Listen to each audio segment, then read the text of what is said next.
Nami Bante, selamat sore. Bante, ini ada pertanyaan dari teman-teman ya. Ini dari namanya dia tulisnya perantau di negeri orang. Pertanyaannya seperti ini Bante. Dia ada ceritanya dulu nih, Bante. Ada satu tetangga di komplek rumah kami yang menurut tetangga yang lainnya orangnya agak menyebalkan. Saya dan tetangga ini sama-sama vegetarian. Kesamaan inilah yang pada akhirnya mendekatkan kami sehingga kami sering komunikasi. Ditambah lagi pada akhirnya dia catering makanan vegetarian kepada saya. Setelah sering berkomunikasi dengan dia, semakin lama bawaan saya kepengen marah sama dia. Lalu saya perhatikan perasaan ini. Setiap kali dia tanya apapun melalui WhatsApp, saya ada timbul rasa kejengkelan. Walaupun mungkin dianya tidak merasa apa-apa, tidak merasa telah membuat saya jengkel. Tapi saya yang merasa jengkel sendiri. Saya tahu kalau saya tidak memperbaiki ini, yang awalnya rasa jengkel, lama-lama perasaan ini akan timbul suatu kebencian. Dan itu akan merugikan saya sendiri. Saya sadar ini adalah kekotoran batin saya. Tetapi saya tidak tahu bagaimana cara membersihkan kekotoran batin ini. Jadi bagaimana Bante, pendapat Bante? Silahkan. Ya, bagi kita yang mengenal Dhamma, kita tahu bahwa menumbuhkan atau menimbulkan kebencian di dalam diri kita itu sebetulnya merugikan diri kita sendiri. Pada saat muncul kebencian dalam diri kita, itu sebetulnya korban pertamanya adalah diri kita sendiri. Oleh karena itu, eh, adalah rugi kalau kita hanya karena tindakan atau perilaku sejumlah orang lantas dalam diri kita itu muncul kebencian. Oleh karena itu, ya itu hal yang pertama yang perlu kita ingat bahwa rugi kalau kita membenci atau marah. Yang kedua, nah supaya tidak membenci atau tidak marah, ya kita perlu memiliki pemahaman terhadap orang-orang yang dengan karakter yang berbeda. Jadi kita ini aja, kita mengubah cara pandang kita bahwa setiap orang itu memiliki karakter yang berbeda-beda. Tidak mungkin orang di sekitar kita itu dibuat menjadi semuanya sesuai dengan kehendak kita. Jadi oleh karena itu ya diusahakan supaya bisa menerima manusia yang berbeda-beda karakter. Nah, kalau misalnya itu karena sering bergaul dengan dia sehingga menimbulkan kebencian, ya udah tidak usah terlalu sering bergaul dengan orang tersebut, juga tidak usah terlalu dekat sama orang tersebut.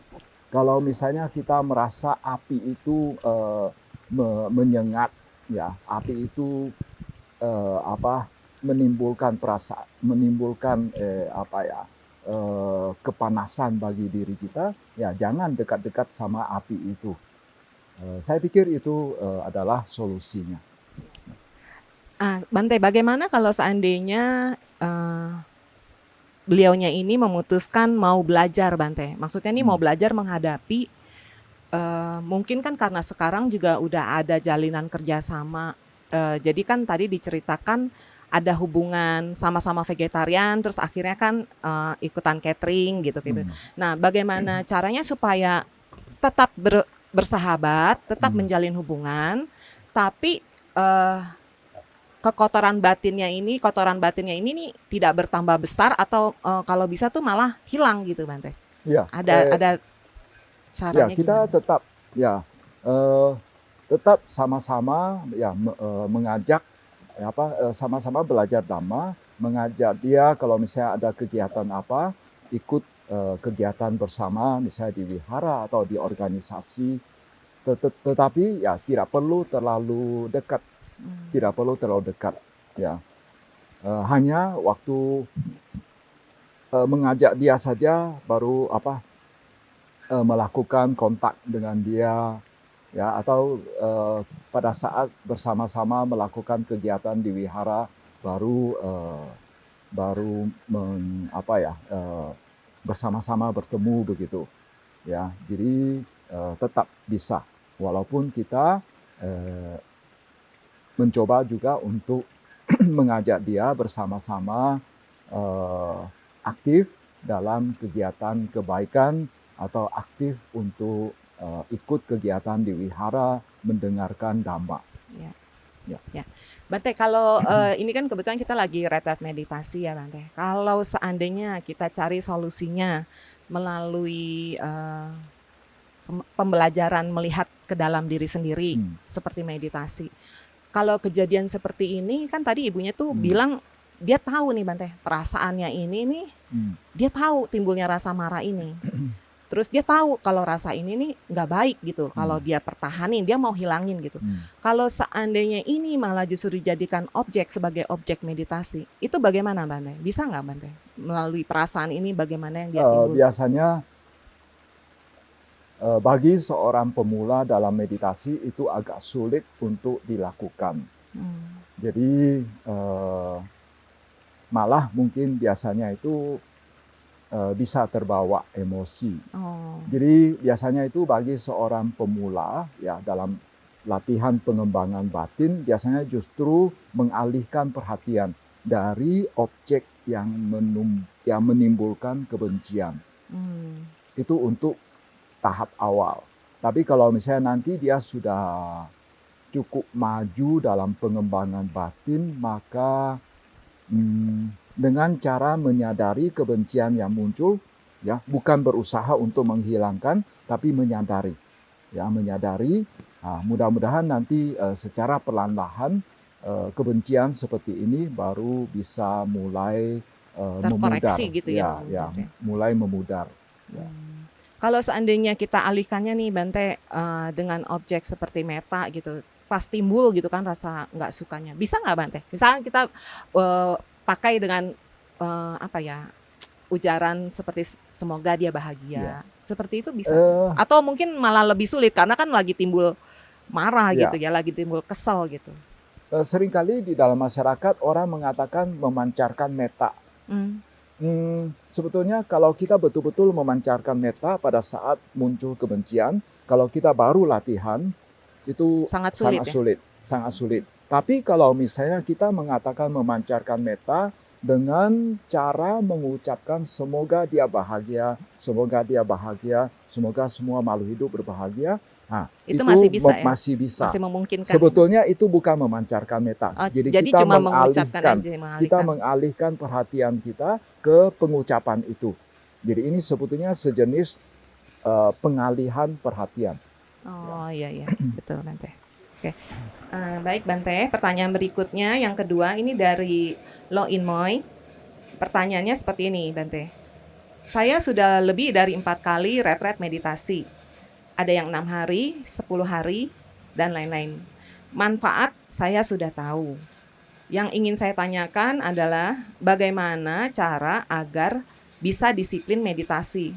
Terasa jika mau meditasi berat untuk memulainya. Itu yang pertama Bante pertanyaannya. Yang kedua, retret kebanyakan memakai objek anapanasati.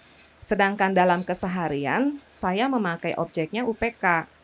Apakah boleh jika memakai objek UPK saat retret berlangsung? Maksudnya retretnya ini nih lagi mungkin mengajarkan anapanasati, tapi beliaunya ingin memakai objeknya itu UPK. Apakah pertanyaan tadi apa yang pertama?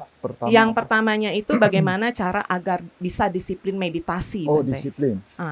Karena untuk memulainya itu berat gitu. Ya, oleh karena itu usahakan begitu sudah misalnya habis retret begitu. Habis retret, jadi kita mempertahankan momentum kerajinan meditasi. Jadi habis retret pulang ke rumah, kita tetap berusaha untuk setiap hari pasti ada meditasi. Jangan sampai habis retret kita berpikir, wah ini mau ngaso dulu sebentar, lalu kita berhenti. Untuk memulainya nanti sulit. Tapi kalau misalnya habis retret, kita langsung lanjut dengan meditasi setiap hari, itu nanti lebih mudah untuk mempertahankan momentum kebiasaan meditasi ini. Lalu yang kedua yang bisa dilakukan adalah merenungkan, menumbuhkan sejenis samvega citta, yaitu kita menumbuhkan, kita melakukan perenungan bahwa mumpung saat ini saya masih muda, masih sehat, ya saya masih bisa bermeditasi. Oleh karena itu saya perlu memanfaatkan ya kesempatan ini sebaik-baiknya. Kemudian sekarang juga musim COVID ya. Jadi kita lihat cukup banyak yang walaupun usianya muda, ya kenalan-kenalan kita yang awalnya kelihatan sehat, tapi setelah COVID meninggal. Jadi kita juga tidak tahu kita kapan akan meninggal. Jadi oleh karena itu, ya kita melakukan perenungan seperti itu bahwa kita tidak tahu kapan ajal akan tiba, sehingga kita usahakan semasa masih mempunyai kesempatan kita bermeditasi. Ya, baik Bante. Kemudian yang kedua yang tadi kedua mengenai objek yang meditasi. objek anapanasati. Tapi beliaunya ingin memakai UPK. Ya, jadi makanya sebetulnya waktu kita walaupun kita menggunakan anapanasati, ya sebetulnya kita tetap perlu pada saat muncul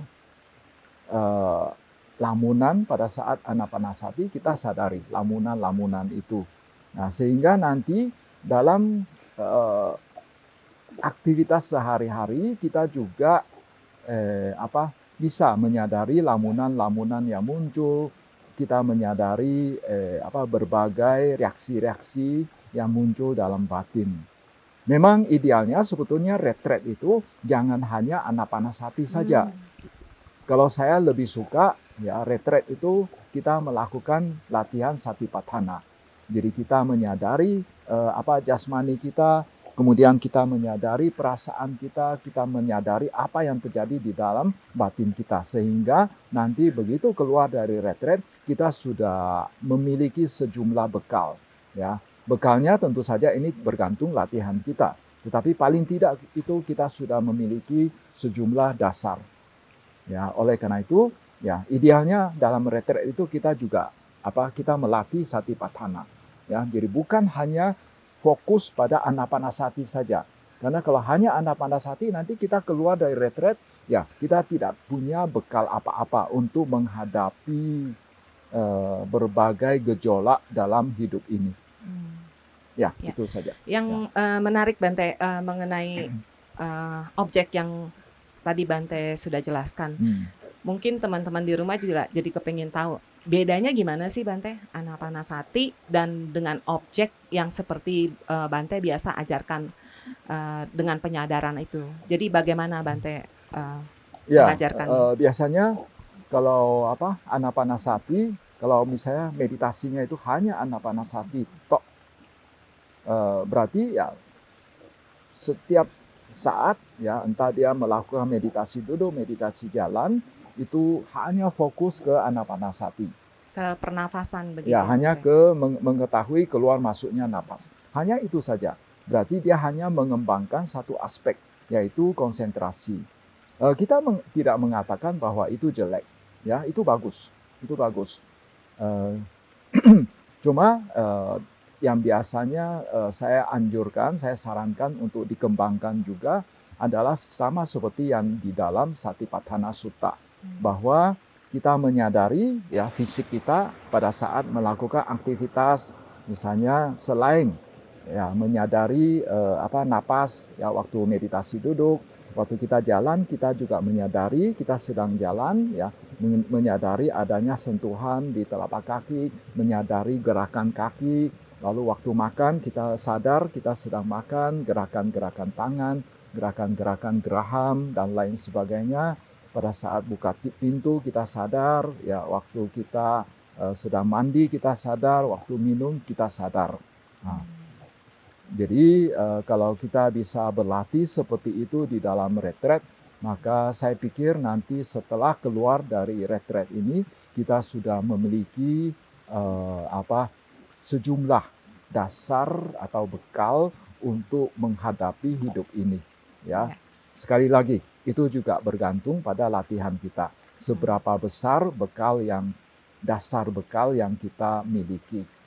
Ya, selama di retret ini maksudnya seberapa seriusnya gitu nih ya Ya, Bante ya betul. yoginya Ya. gitu. Berapa lama juga Berapa kita lamanya juga retret. pengaruh juga ya Ya, Bante. ya. Biasanya Bante idealnya itu kalau meditasi berapa hari sih Bante supaya kita nih bisa, memang sih kemampuan masing-masing orang kan berbeda, tapi ambil umumnya begitu Bante. Ya, idealnya 1 tahun atau beberapa tahun. Ya. Aduh berat. Kalau tidak bisa, oke 1 bulan. Kalau tidak bisa, 10 hari. Karena gini, kalau kita hanya retret 3 hari, ya, biasanya hari pertama itu masih terbawa. Istilahnya jet lag lah ya. Terbawa ingatan-ingatan aktivitas sebelumnya. Hari kedua masih. Hari ketiga, ya, ini secara umum ya, pengalaman yang lalu-lalu. Jadi hari ketiga baru mulai memasuki batinnya agak tenang, ya.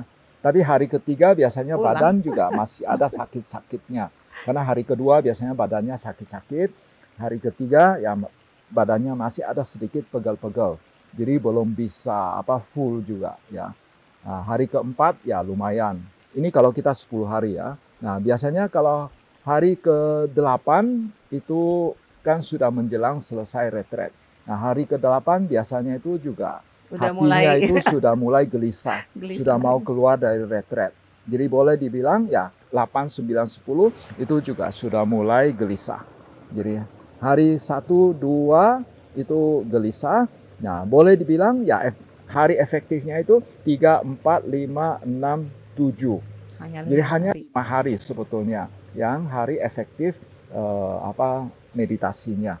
Jadi dari 10 hari itu ya kira-kira hanya setengah. Jadi kalau misalnya kita hanya 3 hari, ya itu sebetulnya tidak cukup. Ya, tapi ya ini kalau misalnya memang ada yang karena masalah pekerjaan ya keluarga gitu. Tidak bisa meninggalkan keluarga lama-lama, tidak bisa meninggalkan pekerjaan lama-lama, maka ya daripada sama sekali tidak mengikuti retret ya 3 hari pun oke. Bahkan 1 hari pun oke. Kan sekarang ada ya ODM, cukup sering gitu ODM, One Day Mindfulness ya.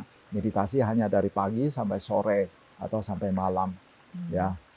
Itu kira-kira. Ya, baik Bante.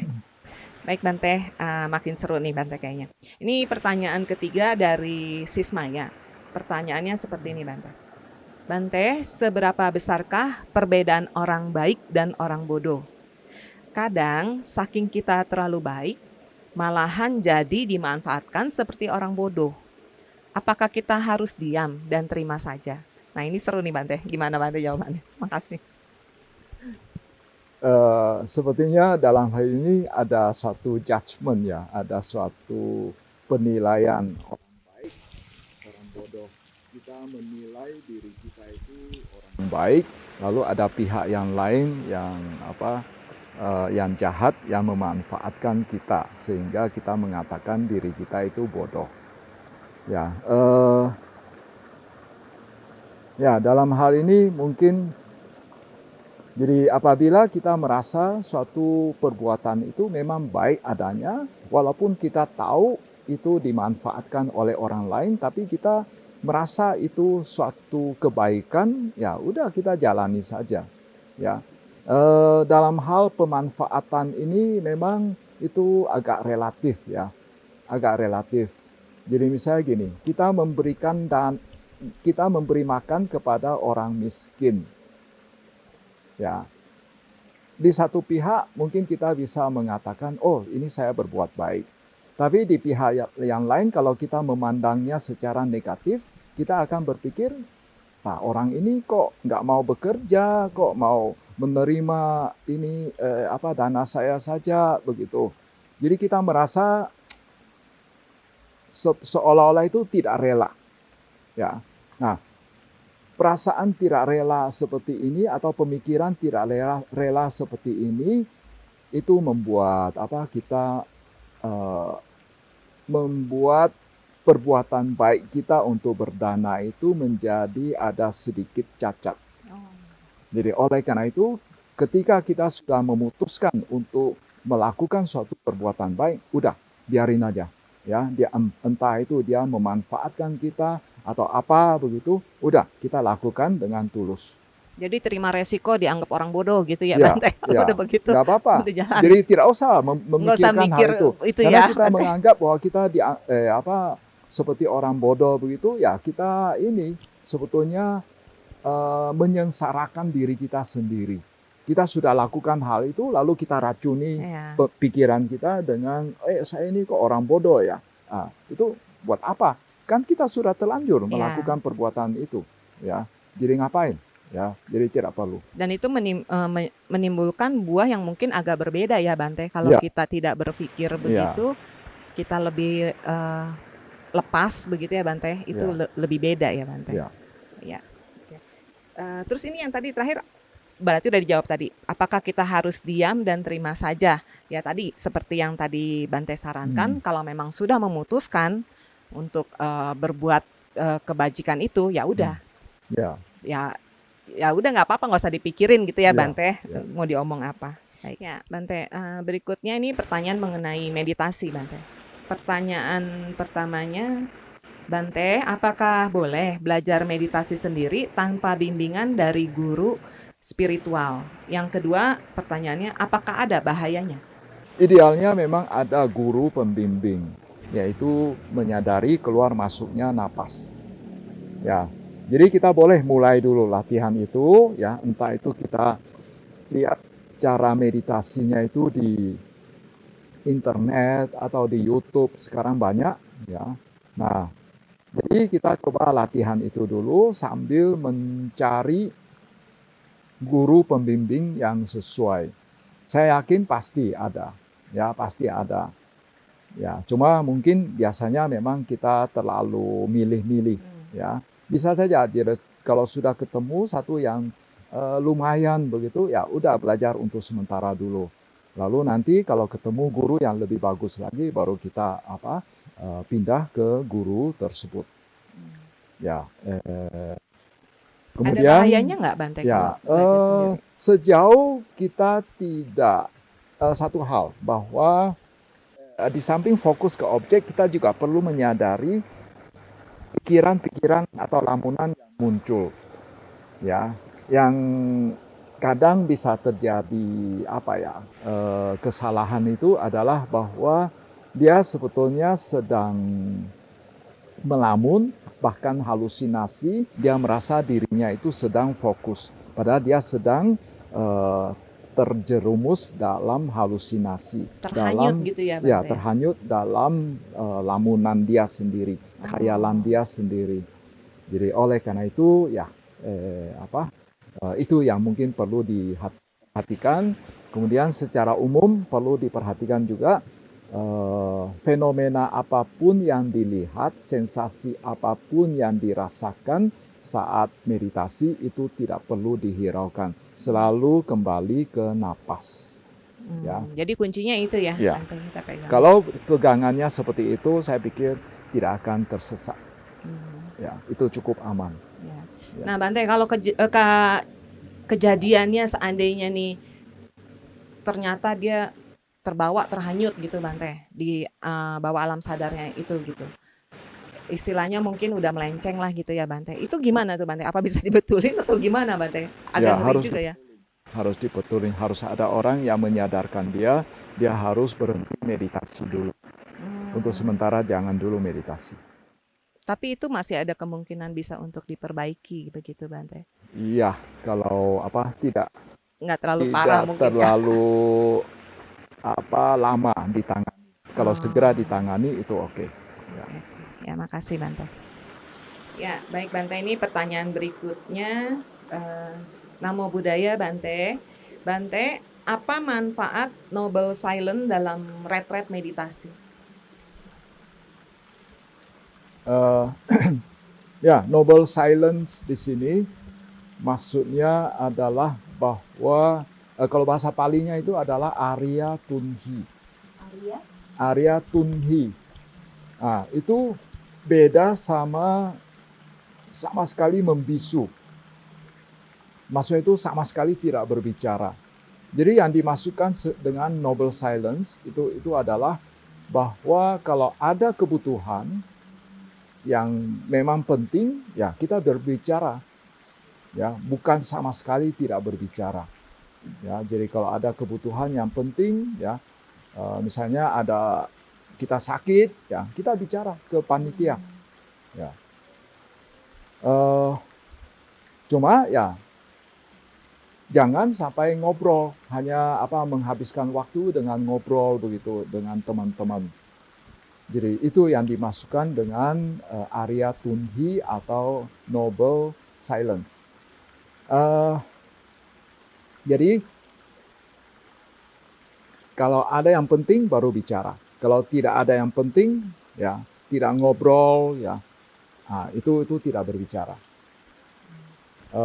Kenapa tidak ngobrol? Karena kalau kita ngobrol, ya ini nanti waktu kita melakukan meditasi duduk, apa yang kita obrolkan itu akan diputar ulang terus, ya. Kita mengingat kembali apa yang kita bicarakan dengan teman-teman, ya. Akhirnya itu jadi hubungannya ke situ ya. Ya, itu mengganggu meditasi kita. Ya, jadi termasuk panitia tidak boleh ngobrol, ya. Iya, Bante. Ya, pertanyaan berikutnya masih mengenai meditasi ini, Bante. Yang pertama pertanyaannya, selain dari kesabaran, adakah cara lain untuk memperkokoh pertahanan dalam bermeditasi? Selain dari kesabaran, adakah cara lain untuk memperkokoh pertahanan dalam bermeditasi?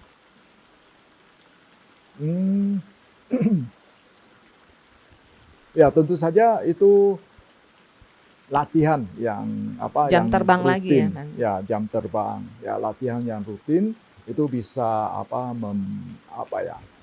seperti Anda katakan memperkokoh pertahanan dalam bermeditasi. Ya, latihan. Ya. Maksudnya itu kalau saya tafsirkan pertahanan dalam meditasi itu termasuk juga durasi waktunya lebih lama, ya. Mungkin mengatasi rasa sakit bisa, juga. Ya, bisa duduk lebih lama gitu, ya. Karena kalau duduk hanya sebentar saja itu kurang efektif dalam latihan. Ya, menurut saya itu dengan latihan yang banyak. Bante, kenapa kalau bermeditasi itu kita disarankan ya lebih baik duduk lebih lama? Memang kenapa, Bante? Apa gitu efeknya gitu? Perbedaannya apa antara duduk sebentar dan lama begitu? Ya, kalau hanya sebentar saja, ini kita baru duduk, ya, misalnya baru duduk 15 menit, ya, biasanya batin masih belum tenang, ya, masih bergejolak karena aktivitas sebelumnya. Jadi kalau misalnya kita duduk kalau sebentar, ya batin baru mau mulai agak tenang, ya kita sudah langsung selesai, ya. Jadi oleh karena itu, ya idealnya bisa duduk lebih lama, ya. Dan tapi ya jangan juga berpikiran bahwa kalau duduk lama pasti meditasinya bagus. Dan juga jangan berpikir bahwa yang namanya meditasi itu hanya meditasi duduk saja. Hanya saat duduk baru meditasi. Ya. Jadi meditasi pun itu sebenarnya bisa dilakukan pada saat tidak duduk, pada saat sedang jalan, pada saat sedang melakukan sejumlah aktivitas yang sangat penting dalam kehidupan sehari-hari. Jadi dalam aktivitas keseharian pun juga bisa ya, Bante, bermeditasi. Nah ini Mapping sering dapat pertanyaan kadang gini, Bante.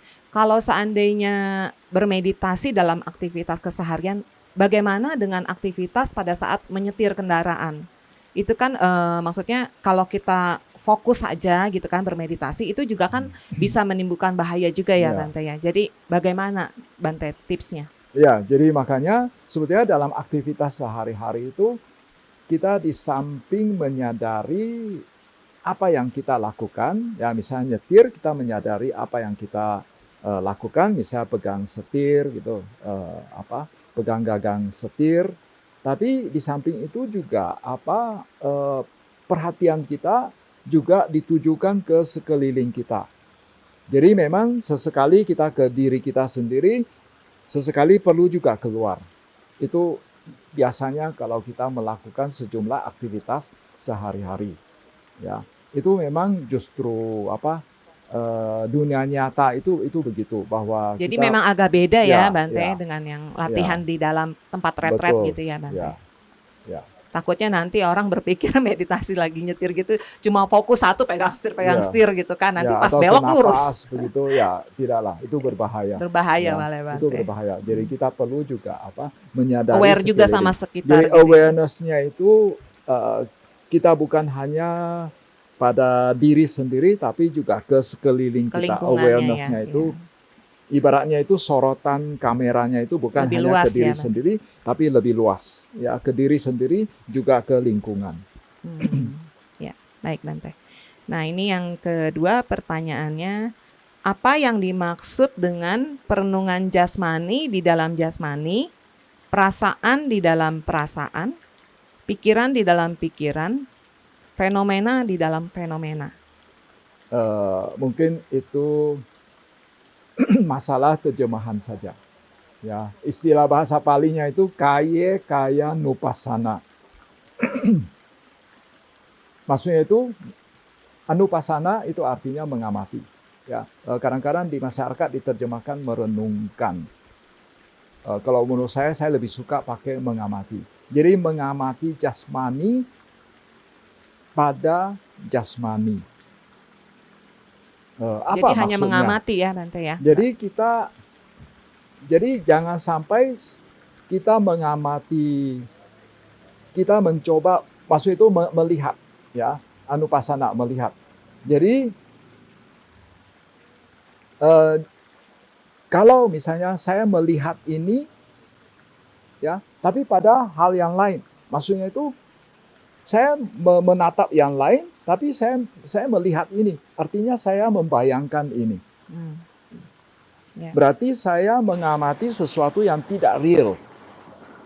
Nah, kalau saya mengamati, saya melihat jasmani pada jasmani, berarti saya melihat barang yang real. Saya melihat objek yang real. Kalau saya mencoba melihat ini, tapi mata saya arahnya ke sana, itu berarti saya membayangkan. Saya membayangkan, saya merenungkan ini, tapi mata saya lihat ke sana. Nah, itu bukan cara begitu latihan satipathananya. Jadi kita betul-betul ya melihat A pada A. Ya, jadi pada A kita melihat A, pada B kita melihat B. Kira-kira begitu. Jadi bukan, saya cenderung tidak pakai terjemahan di dalam, tapi pada. Ya, pada. Tafsiran saya seperti itu. Ya. Jadi Bante, kalau yang dimaksudnya perenungan jasmani pada jasmani, saya tidak menggunakan perenungan. Kalau merenungkan berarti jasmani, kita membayangkan, bukan. Dan juga mungkin melihat, menganalisa jadinya ya, kalau perenungan ya ada. Kita membayangkan.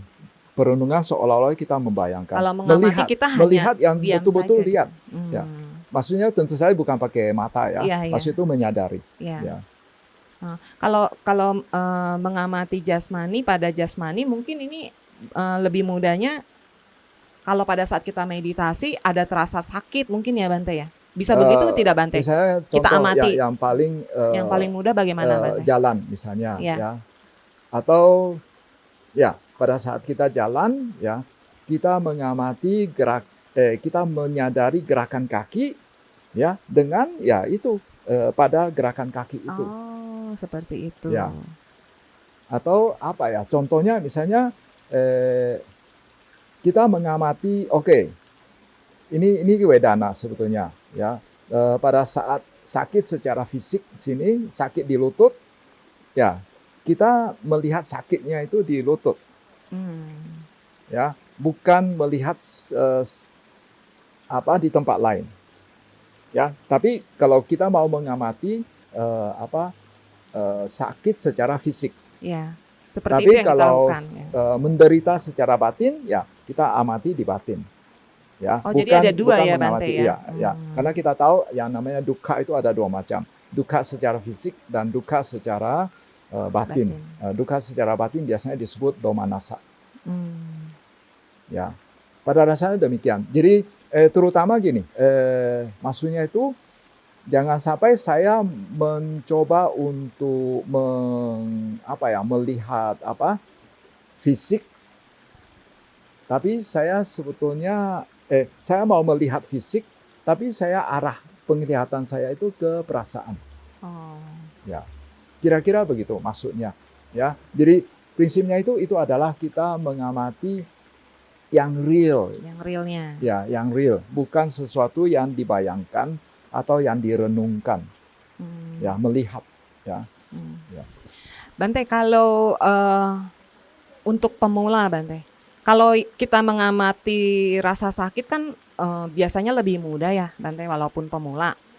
Yang gampangnya kan biasanya kita seringnya kesemutan nih, Bante ya. Nah, tapi kalau untuk mengamati tadi yang di perasaan itu untuk pemula itu lebih sulit atau memang Ya, sama memang aja? lebih sulit. Itu butuh latihan yang cukup lama. Ya, tapi kalau kita sudah mulai menangkap ya secara nyata atau menangkap sosok sakit itu, maksudnya itu sakit secara batin ya. Domanassa itu kita bisa mengalami kemajuan meditasi yang lebih pesat. Ya, biasanya itu yang walaupun kita merasa sakit gitu ya, merasa domanassa, tapi itu kabur-kabur.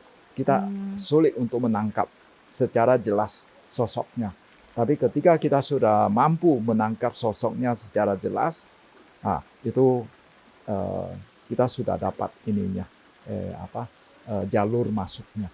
Ya. Yang diamati itu bentuk apanya sih Bante yang wedananya itu? Maksudnya tuh apanya nih yang kita amati? Rasa yang bagaimana? Ya, perasaan gitu? Menderita. Oh, perasaan menderita. Biasanya kalau kita menyadari perasaan menderita itu entah ada di mana gitu. Tapi kalau misalnya kita sudah menangkap, ya, jadi masih samar-samar, itu seperti bisa melayang-layang, nggak tahu kabur, nggak tahu, sulit untuk menangkapnya. Tapi kalau kita sudah menangkap secara sosoknya itu sudah lebih gampang. Ya. Nah, Bante, korelasinya nih Bante antara kita latihan bermeditasi, karena kan yang saya tahu meditasi ini kan sebagai alat juga kan untuk merubah pola pikir kita, tindakan kita gitu kan ya Bante ya. Nah ini maksudnya dengan objek tadi wedana itu korelasinya kira-kira apa sih Bante? Kalau menurut saya wedana kita? itu lebih ke nanti meningkatkan konsentrasi. Karena di dalam sutta kan dikatakan dari sukha, samadhi itu muncul dari sukha. Nah, dari mengamati wedana nanti bisa muncul sukha. Lalu dari sukha itu nanti bisa muncul samadhi. Relasinya ke sana. Relasinya ke sana. Kalau dalam tindakan keseharian, apa mungkin nantinya tuh kita lebih tahan nggak sih Bante? Kalau bisa nggak juga Bante? Ya, kita tahan sakit. Ya, tapi kalau seandainya itu kan berkaitan dengan perasaan. Misalkan ada orang yang menyakiti perasaan kita begitu, itu berhubungan tidak Bante? Tidak begitu. Tidak ya, tidak berkorelasi langsung begitu ya Bante? Itu kalau dalam kehidupan sehari-hari itu lebih ke latihan yang secara umumnya, bahwa batin kita itu menjadi lebih peka, sehingga kalau muncul perasaan tersinggung, muncul gejolak emosi, kita mengetahuinya lebih awal. Baik Bante, ini ya pertanyaan yang ketiganya, apa itu unsur tanah, air, api, dan udara? Bagaimana cara pengembangannya? Anumodami. Pengembangannya? Tergantung, kita lihat dalam konteks apa. Kalau misalnya latihan meditasi kasina tanah, kasina air, sama meditasi analisis 4 unsur, nah itu berbeda. Ya, kalau meditasi kasina tanah, itu tanahnya itu ya tanah betulan, ya. Jadi kita menggunakan tanah betulan itu sebagai objek meditasi. Biasanya dibuat suatu lingkaran, ya. ditaruh di depan kita. Kita menggunakan kasina air betulan. Ya, satu ember air ditaruh di depan kita. Bisa nggak Bante kita cari fotonya aja gitu kan di handphone gitu, terus kita lihat sama nggak Bante? Biasanya secara tradisional itu menggunakan barang yang real, ya barang yang real. Kemudian kalau untuk meditasi 4 unsur atau meditasi Jatu Datu Wawatthana atau meditasi analisis 4 unsur, nah itu bukan benda real. Itu adalah sifat dari unsur tanah, sifat dari unsur air, sifat dari api, sifat dari angin. Nah, itu beda lagi. Ya, itu bukan benda real. Jadi kita harus lihat yang dimasukkan yang mana. Meditasi kasina atau analisis 4 unsur. Oh, begitu. Ya, baik Bante. Oke. Baik Bante, pertanyaan selanjutnya. Namo Buddhaya Bante. Pertanyaan pertama, kemanakah objek indera kita ditujukan pada saat kita bermeditasi? Yang kedua, apakah posisi tangan kanan harus selalu di atas tangan kiri pada saat kita bermeditasi? Tergantung indera. Indera yang mana? Kita mempunyai 6 indera.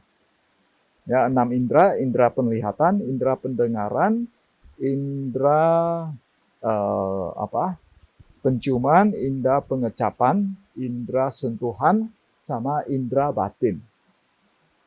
Sering dikatakan waktu kita sedang meditasi, misalnya waktu anapanasati, indera penglihatan di-off-kan dengan cara menutup mata. Indera pendengaran juga kita mencoba off-kan, walaupun kenyataannya bisa saja waktu kita sedang meditasi tetap bisa mendengarkan suara dari luar. Kemudian indera penciuman kita juga off-kan, tapi sekali lagi ya belum tentu ya, tapi kita mencoba. Kemudian indera pengecapan juga kita off-kan. Nah, indera sentuhan tidak di-off-kan. Karena misalnya kita anapanasati, ya, kita masih harus menyadari sentuhan napas. Ya. Jadi itu tidak di-off-kan, itu tetap on. Kemudian indera batin, kita tetap on-kan. Karena untuk mengetahui adanya sentuhan itu, kita membutuhkan indera batin. Ya. Jadi itu. Ya. Bisa diulang pertanyaannya apa? Yang kedua, apakah posisi... Pertanyaan pertama. Oh, yang pertama. Kemanakah objek indera kita ditujukan pada saat kita bermeditasi? Itu sudah. Ya, itu sudah terjawab. Kalau ya, untuk meditasi duduk, ya, tentu saja meditasi jalan beda lagi. Ya, indera penglihatan harus di-on-kan juga. Ya. Kalau enggak bisa nabrak. Ya. Itu kira-kira. Jadi tergantung lagi pakai posisi meditasinya apa gitu ya.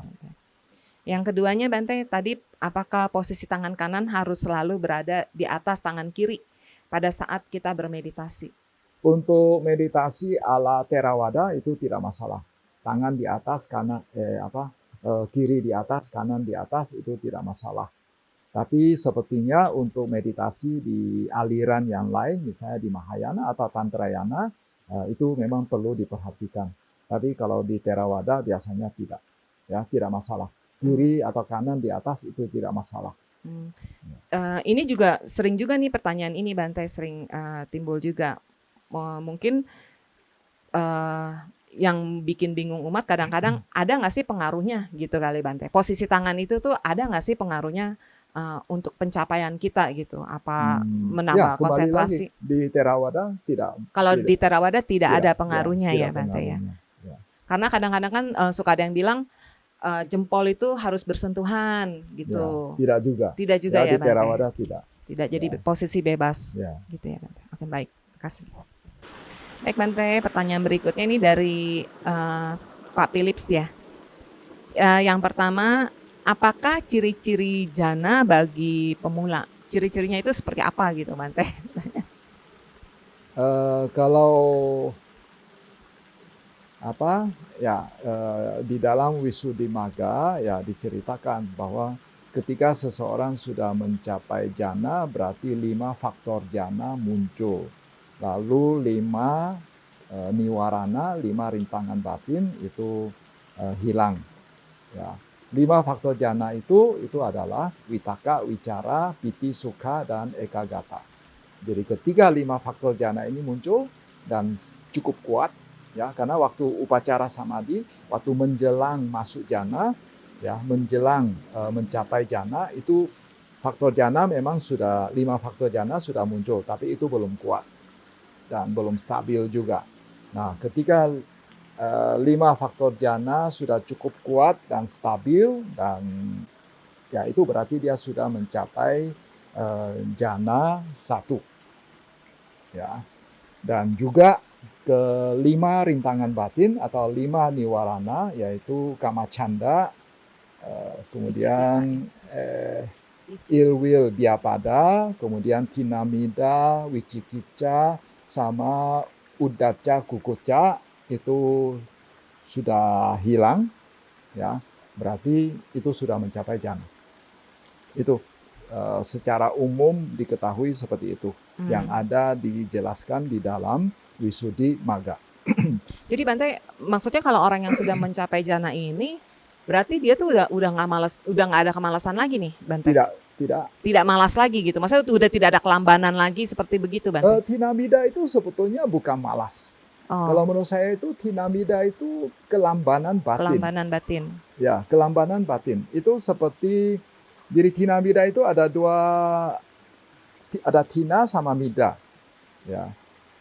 Satunya itu adalah kita ngantuk secara fisik, maksud itu sudah terantuk-antuk. Ya. Penjelasan tradisionalnya itu seperti itu. Lalu satu lagi adalah secara fisik kita kelihatan tidak ngantuk, badan kita tetap tegak, tapi sebetulnya kita saat itu tertidur. Atau pada saat itu batin kita itu biasanya itu ngantuk itu objek lepas dari batin, objek lepas dari tangkapan batin. Jadi waktu itu kita mau mencoba untuk mendorong batin untuk menangkap objek, tapi karena ada tinamida, itu seolah itu dia nggak mau bergerak. Ya. Nah, itu yang namanya kelambanan batin. Jadi batin itu menjadi sulit untuk digerakkan. Ya, makanya itu disebut kelambanan batin. Ya. Jadi bukan malas sebetulnya. Bukan malas. Kalau malas di dalam bahasa Palinya itu istilahnya berbeda. Ya, istilahnya berbeda. Tapi saya lupa istilah Palinya apa, tapi berbeda istilahnya. Jadi tinamida itu bukan malas. Ya. Jadi kalau bisa dilihat nggak sih Bante sama kasat mata kita dalam perilaku dia gitu? Tidak. Sulit. Kadang ada orang dia walaupun dia duduk meditasi badannya tegak begitu, tapi sebetulnya dia bisa jadi tertidur gitu. Bisa juga bisa tertidur ya, walaupun dia tidak gini-gini. Berikutnya pertanyaannya, makan 1 kali atau 2 kali bagi biku, referensinya dari mana gitu, berdasarkan apa gitu? Sebetulnya aslinya itu para biku atau mereka yang menjalankan atasila itu makan hanya sekali saja. Ya, makan hanya sekali. Lalu belakangan baru muncul makan 2 kali, yang penting tidak lewat tengah hari. Jadi kalau kita lihat sutta-sutta maupun kita lihat winaya yang ada, sebetulnya ya aslinya sebetulnya para biku itu di zaman dulu makan hanya sekali sehari. Ya aslinya begitu. Cuma memang ya belakangan 2 kali, yang penting tidak lewat tengah hari. Jadi memang dulu itu pernyataannya adalah makan tidak lewat tengah hari. Tapi memang kebiasaannya hanya 1 kali. Aturannya tetap sama, makan tidak boleh lewat tengah hari. Tengah hari. Bunyi peraturannya itu adalah makan tidak lewat tengah hari. Tapi ya biasanya itu hanya makan sekali. Nah, lalu belakangan ya peraturan itu tetap berlaku, ya tetap dipegang, yaitu makan tidak lewat tengah hari. Tapi ya dikatakan yang penting tidak lewat tengah hari, ya walaupun makan banyak kali itu oke. Ya. Jadi sebetulnya kalau lihat peraturannya boleh ya Bante makan berkali-kali dalam waktu pokoknya sampai sebelum tengah hari. Tapi akhirnya nanti timbulnya keserakan juga ya Bante jadinya ya. Memang ya cukup 2 kali lah. Ya Bante. Yang berikutnya pertanyaannya, apa saja peraturan tambahan dalam winaya?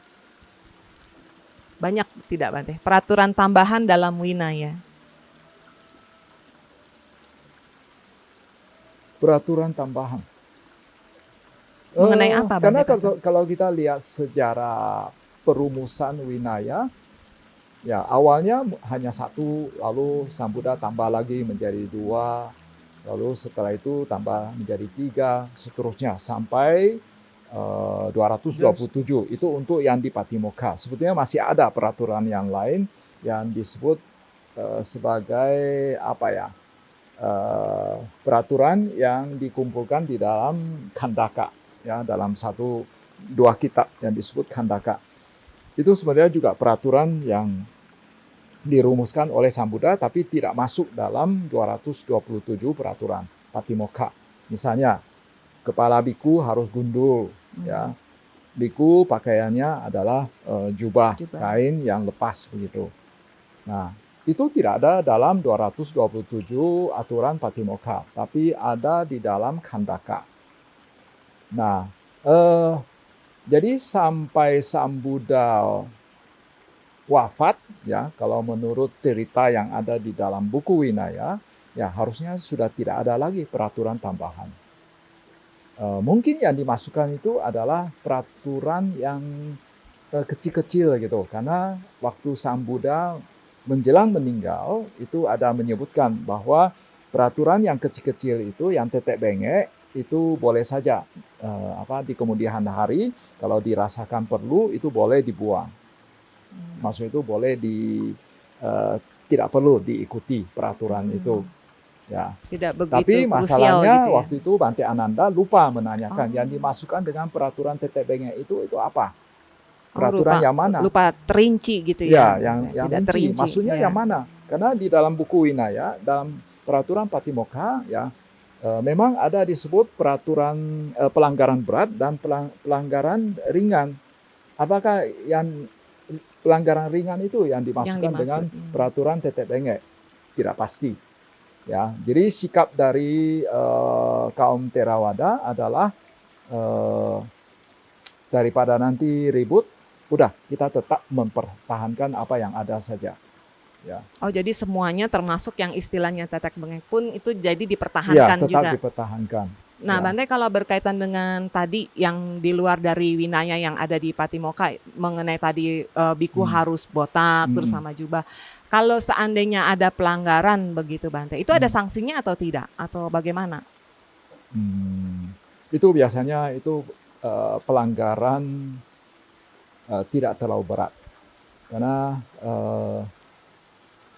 ya, peraturan untuk biku itu banyak levelnya. Maksudnya itu ada yang pelanggaran parajika, ya, itu kalau melanggar itu konsekuensinya apa. Lalu sanggadisesa konsekuensinya apa, dihukum misalnya, ada sanksinya. Ada yang kalau pelanggaran terjadi itu cukup mengakui kesalahannya. Ada yang pelanggaran yang menyangkut barang, misalnya barangnya harus dibuang, barangnya harus disita dan lain sebagainya. Jadi tergantung peraturan yang mana. Ya, dia masuk kategori pelanggaran yang mana. Kalau mengenai jubah tadi, Bante semisal kan kesesuaian mungkin ya Bante ya. Biku itu ya sesuainya ya mungkin rambutnya kan maksudnya dicukur habis gitu kan, botak begitu, terus memakai jubah. Nah, kalau seandainya tapi ada biku yang mungkin tidak menaati aturannya yang itu, apa bagaimana? Ya, itu ya kalau melanggar itu ya ya biasanya itu walaupun itu pelanggaran ringan tapi tetap perlu diusahakan jangan sampai melanggar. Ya, kalau sampai melanggar, ya itu biasanya kalau untuk masalah rambut itu mengakui kesalahannya ke biku yang lain. Oh, begitu. Ya. Bante, ini sering juga ada pertanyaan begini Bante. Biku sebetulnya boleh tidak menyetir Bante? Menyetir kendaraan? Masalahnya di zaman dulu itu tidak ada mobil. Ya, Bante. Jadi Di Minangnya sulit juga tidak untuk ada ya ya Bante. mirip sama merokok. Biku boleh merokok atau tidak? Ya sulit untuk mengatakan boleh atau tidak karena memang tidak ada dalam peraturan. Ya, eh, yang jelas biku tidak boleh naik, maksud itu naik apa ya, naik bendi, maksud itu Kereta kuda. kereta kuda, Oh. karena itu dianggap menyiksa hewan. Hmm. Ya, jadi tidak boleh naik kuda, tidak boleh naik sapi, ya, naik domba atau apa begitu. Tapi Kalau beca, kalau beca harusnya tidak boleh juga. tapi Bante kalau seandainya kesepakatan, semisal abang becanya memang mau juga gitu, karena kan bisa diajak ngomong gitu ya, Bante Ya. bisa diajak komunikasi gitu. Kalau Nah, kuda mungkin iya ya Bante, karena kan nggak bisa kita tanya gitu. ya Mau apa secara enggak? umum demikian ya.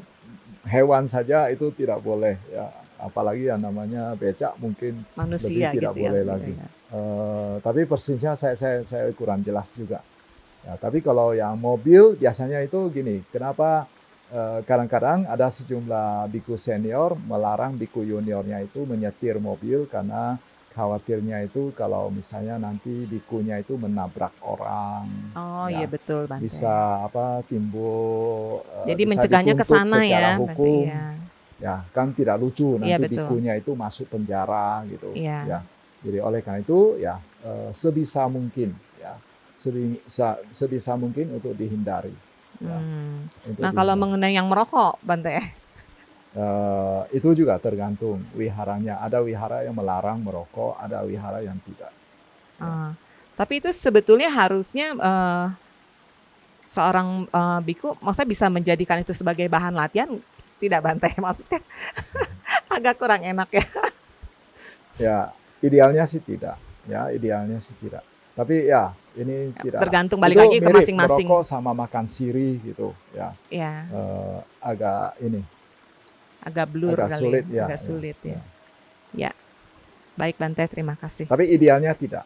Ya, Oh iya, idealnya tidak. idealnya Ya. tidak Bante ya. Karena kesesuaian mungkin Bante ya faktornya ya. Ya. Kesesuaian biku kan maksudnya sebagai panutan juga ya Bante ya. Terlihatnya. Soalnya kalau yogi juga Bante, saya sebagai panitia di sini ya juga ngomong juga tidak merokok gitu kan Bante.